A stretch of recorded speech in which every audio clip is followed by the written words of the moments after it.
Hi, this is Matthew Robert Payne, and this is a new chapter in my book.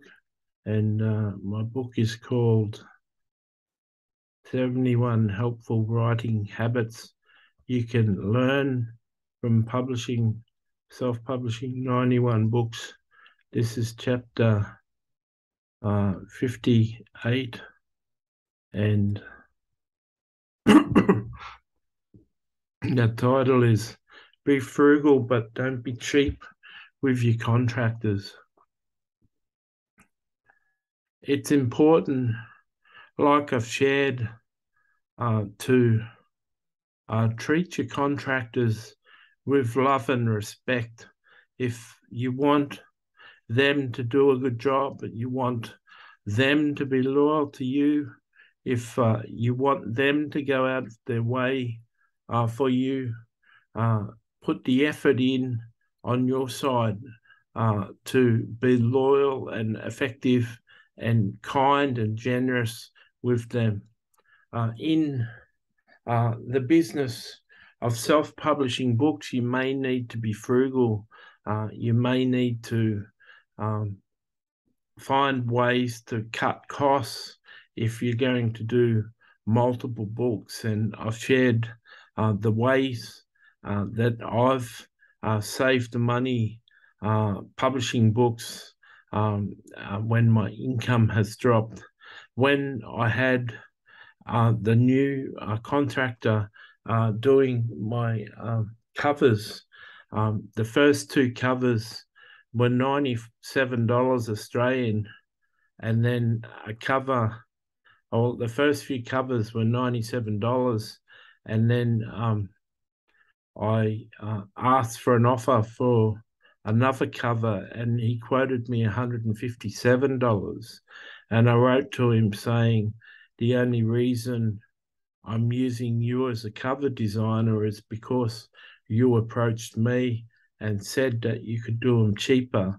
If you're going to charge me $157, I'll pay $190 and use the cover designer that I've used for over 60 covers. He wrote back and gave me the quote of $97. That wasn't me being cheap. That was me standing my ground and agreeing with the reason that I'm using that cover designer is because he was more inexpensive for me. I don't believe it takes a lot of time to do one of my covers. I provide the picture.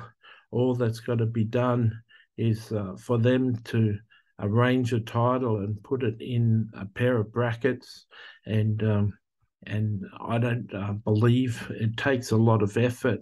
And so people had questioned me why I was paying $190. People had commented on my covers and said they're not too complex and they're not too professional. So why are you paying so much for your covers? And I was happy with them, but I agreed with them that it doesn't seem to be much work.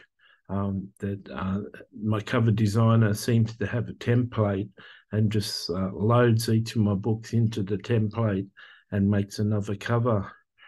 So be cost effective and find ways to cut your costs, but use the contractor's gigs, use the amount of money that the contractors are offering to do their jobs to allow yourself to be frugal. When I found the editor that I'm using now, I use the word cheap line editor, and a whole lot of editors come up, and I chose one that I was happy for because he had a gig to do Christian books, and a lot of my books have got Christian content, so it helps for an editor to have Christian lingo so they can understand what a Christian's saying. And he was a Christian editor, so it attracted me.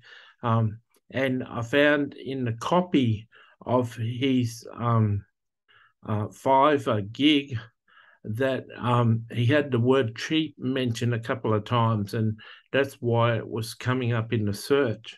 And today, because my friends couldn't proofread my books, I was searching for a proofreader, and I couldn't find a proofreader that would be as cheap as my line editor. And I thought it was a bit of a waste of money to get a book edited and then pay more to get it proofreaded than you paid for it to get edited. So, by all means, be frugal when you're looking for contractors and choose them because of their reviews and the service they're offering and what they've promised you.